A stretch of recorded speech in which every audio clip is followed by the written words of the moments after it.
Today we have another Hometown Historian channel production. Enjoy.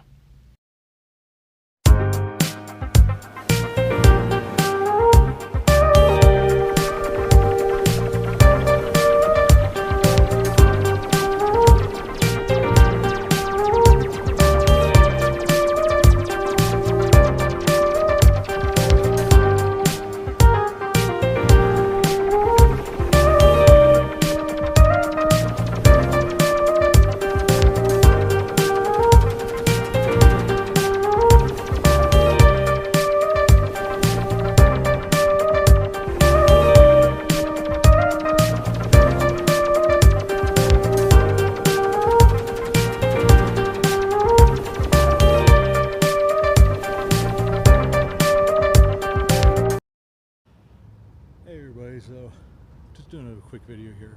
I'm up in Harrisburg, Pennsylvania. I had to come up here, hopefully take care of this unemployment thing.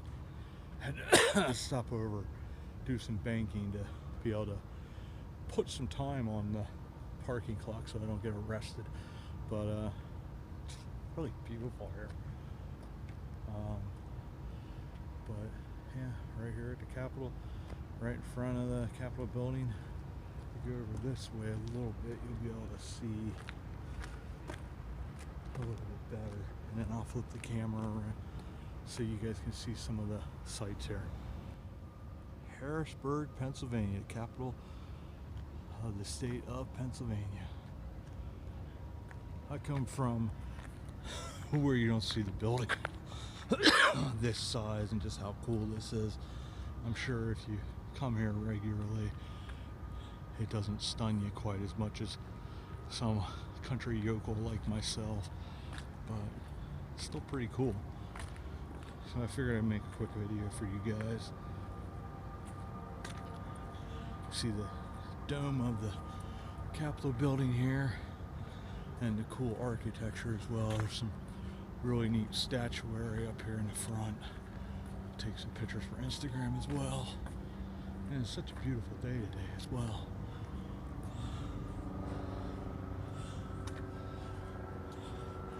Figured I'd take advantage of coming up here to do a little bit of filming before I get over to the Department of Labor and Industry, and hopefully I can actually get somewhere playing up there.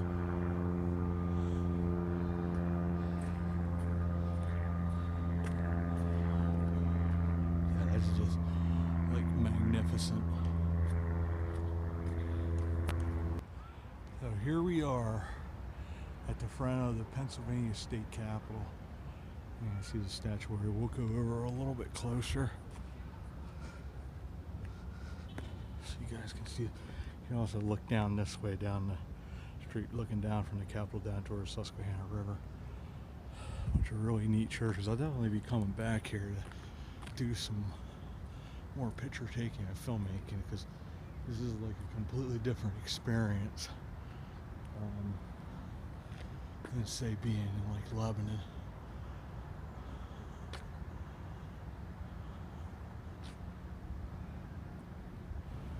Here we are a little more up close to the entrance to the Capitol. Just how neat this is. Here's the other side of the statuary.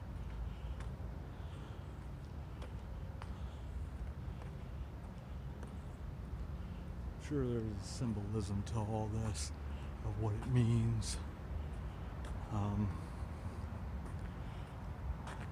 Rarely were these things put up just for the aesthetic value, but there was a meaning with government and creation and all that. So maybe we'll go over that a little bit more and talk about that. So with that, I want to say thanks for coming along in this little adventure. This is pretty neat, just being right up here next to it. And as always, we'll see you all about town. Alright, so I went up to Harrisburg for a very different reason than originally going to do this video and stuff like that. Really enjoyed going up there though, because I hadn't been at the state capitol since I was a kid. I couldn't quite remember if I had ever been there before, but it was pretty neat. There was a number of statues, a number of characters that we're going to go through here that I really didn't know anything about. And it was interesting and intriguing learning about how the Capitol went through its several different phases, several different buildings.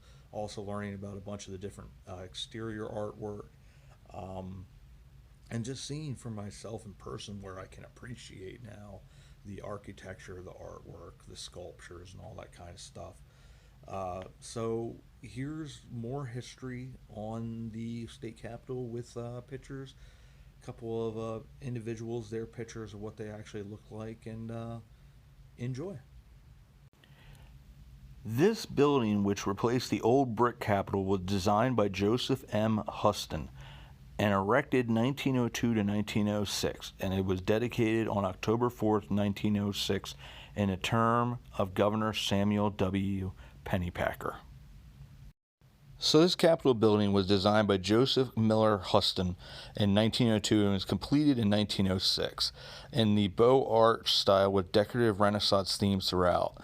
It houses both the legislative chambers of the Pennsylvania General Assembly, made of the House of Representatives and the Senate. It also chambers the Supreme and Superior Courts and the offices of the governor and the lieutenant governor. There was another one in between the burning of the 1897 fire of the original Hills Capitol and the Cobb Capitol. Even the architect himself said it was an ugly monstrosity and he hated it, but he thought with the way that they were appropriating the money that it was going to be paid for as it went along, that he would able to fix the problems with it, but that never happened. And because it was hated so much, they went on to the current Huston Capitol. One of the things that's interesting of note, the reason that they built this Cobb Capitol was because there was a lot of talk of moving the capital of Pennsylvania from Harrisburg to either Pittsburgh or Philadelphia. So they're like, we want to keep it in Harrisburg. So they built whatever they could, and this is gone as far as I know. So that's sort of the history of the Pennsylvania state capitol. The first state capitol on this site was designed and built by Stephen Hills, 1819 to 1821. It was first occupied by the legislature on January 2nd, 1822, and was used until destroyed by fire February 2nd, 1897. So some interesting things to note is that the seat of government for the state was initially in Philadelphia. Then it was relocated to Lancaster in 1799 and finally to Harrisburg in 1812. The current capitol, known as the Huston Capitol, is the third state capitol building built in Harrisburg. The first was this old building, the Hills Capitol, which destroyed in 1897 by fire. The second, the Cobb Capitol, which we talked about, was left unfinished when funding was discontinued in 1899. I believe they actually used the United Methodist Church for a period of time after the fire. And one thing of note, with the newer one, Teddy Roosevelt actually attended the dedication in 1906. So a bunch of really extraordinary buildings that are there on that Capitol complex. But this was the first one. Unfortunately, as beautiful as it wound up being destroyed. It was sort of more of the traditional Capitol buildings that you would think of with the brick structure and stuff like that, like you'd see in Philadelphia Independence Hall. So really a prominent structure, but unfortunately fire destroyed it, and then eventually replaced by the current Capitol that we have today. So the history of this current Capitol building, Governor William Stone appointed a new Capitol Building Commission in 1901, and the commission then held another design competition because they had a competition before for the second Capitol, the Cobb Capitol.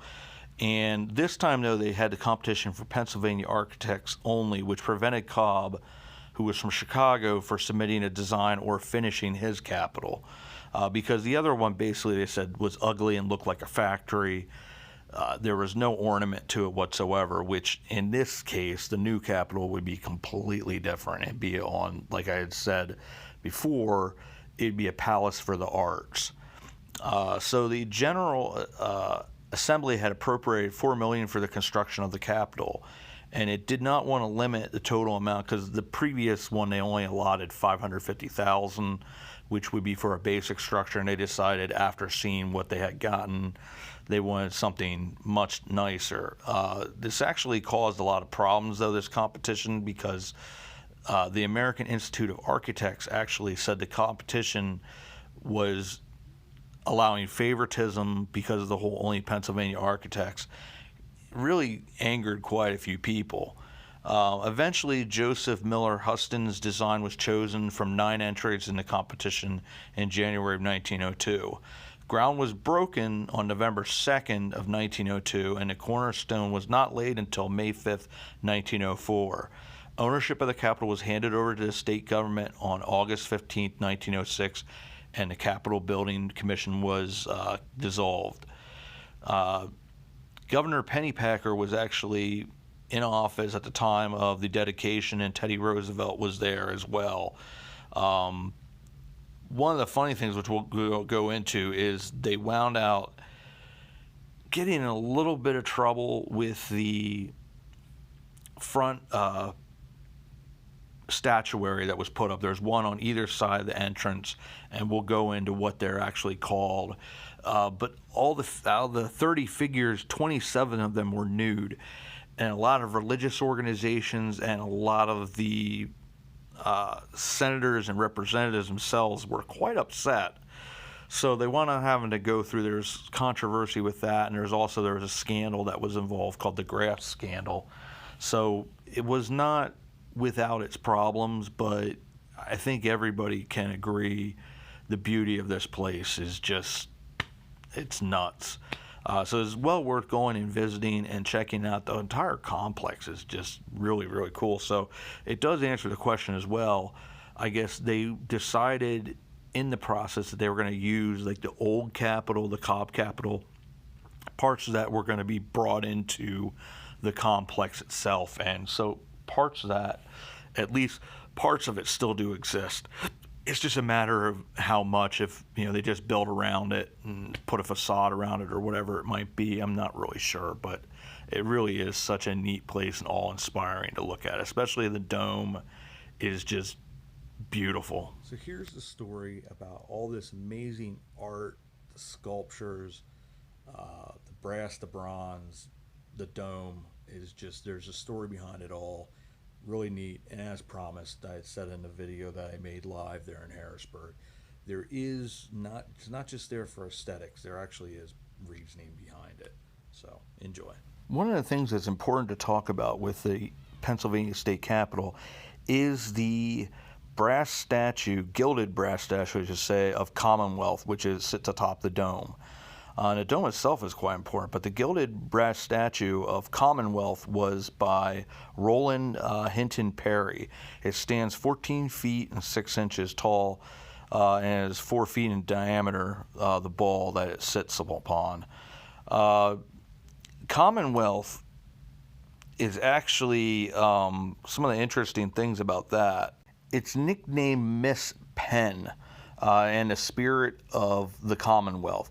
It's also, sometimes they believe that it's Letitia, after the daughter of William Penn.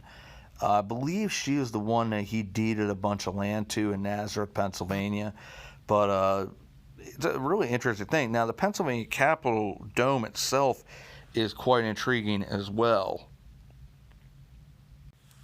It weighs just short of 26,000 tons.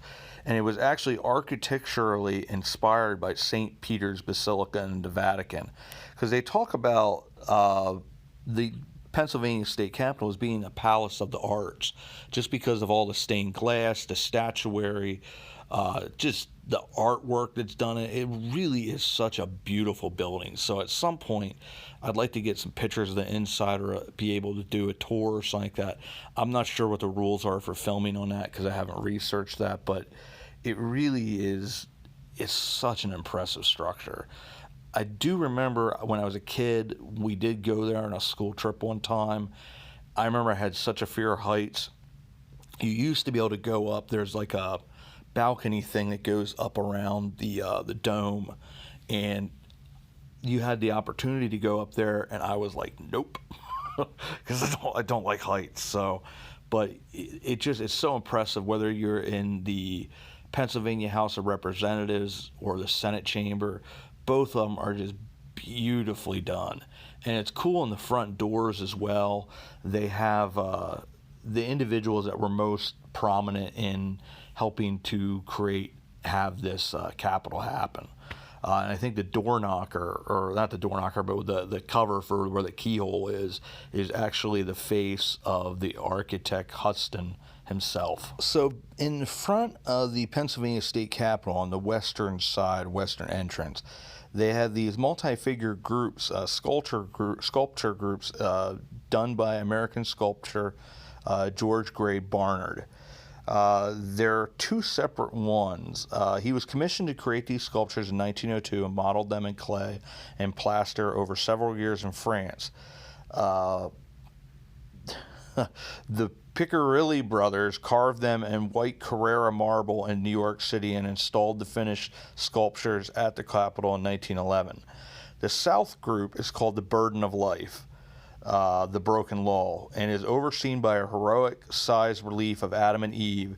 It portrays life struggles and negative emotions, widowhood, toil, grief, despair, but the possibility of consolation and hope. The North group is titled Love and Labor, the Unbroken Law, and is overseen by heroic size relief of a prosperous farmer and his wife. It portrays life accomplishments and positive emotions, familial love, education, parenthood, religion, and the promise of the future generation. And as I said, this was one of those things where people got really upset about the nudity, because 27 of the 30 figures are naked. Now, the one figure of an angel is fully garbed, and then there's two infants that are in swaddling clothes. They actually went through, they blocked off the figures and put plaster pairs of shorts over the men. That didn't work out too well, and it looked horrible, so they wound out having to knock those off. So I think what you have today, you might see some bare buttocks, but I think they covered with a leaf or some kind of robing, that just a little thing across the hoo-hoo. So it's interesting, because it's cool to see them up close, because it's just so massive, and it's so interesting to see something that artistic out in front of the Capitol. And the whole Capitol is like that. It's very, very ornate, from the dome to the figure of Commonwealth or Lady Penn on the top of the dome, and all the beautiful stained glass that's within the building. And then you go even further into the artwork that's in the chambers, the statuary, the busts of the different individuals. Just something as simple as I mentioned before, the cover of the keyhole being the face of the man that designed the Capitol himself. It's really impressive what the artwork does for this place. So towards the front of the Capitol, you'll notice that there is a large statue of a Union general on a horse, and it's for John Frederick Hartranft. Now, he was actually a military officer who read the death warrant for the individuals who were executed on July 7th, 1865 for conspiring to assassinate Abraham Lincoln. He had previously achieved the rank of Major General of the Union Army during the American Civil War, and he had also been awarded a U.S. Medal of Honor for his actions in the first Bull Run. He was the 17th governor of Pennsylvania, in office from 1873 to 1879. So he was quite the influential person. Somebody I had never really heard of, but really had quite a bit of service to not only the state of Pennsylvania, but to the government of the United States. Another statue that's on the property of the Pennsylvania State Capitol Complex is the statue of Boys Penrose. He was a U.S. Senator, but he actually served in the Pennsylvania House of Representatives first, and then the Pennsylvania State Senate, eventually taking over the U.S. Senate seat. He played a vital role in getting President Taft elected. Also, I think Warren G. Harding as well. He was quite the statesman, but he was apparently pretty tough guy to deal with, and he was really, at the end of the day, he controlled the Senate and was a major part of controlling what policy would be for the United States. So an extremely important individual. It was another gentleman I had never heard of before, and so it was a learning experience to research and see more about this gentleman. So in closing, I just want to say thanks for coming along. It was an adventure. It was a lot of fun going up there and filming. Parking is expensive. It's like $4. I had gone up there with the idea of finishing this thing with unemployment. That didn't quite work out. That's a whole story in and of itself. It'll work out at some point. It's just a matter of figuring some inroads. It's just sort of the way government functions is not always competent and doesn't make sense and is sort of brutal. But this was a fun experience. It was great going up there and doing this. And I hope you guys enjoyed this video. I hope you enjoyed coming along on this journey with me. And thanks for coming along. And as always, we'll see you all about town.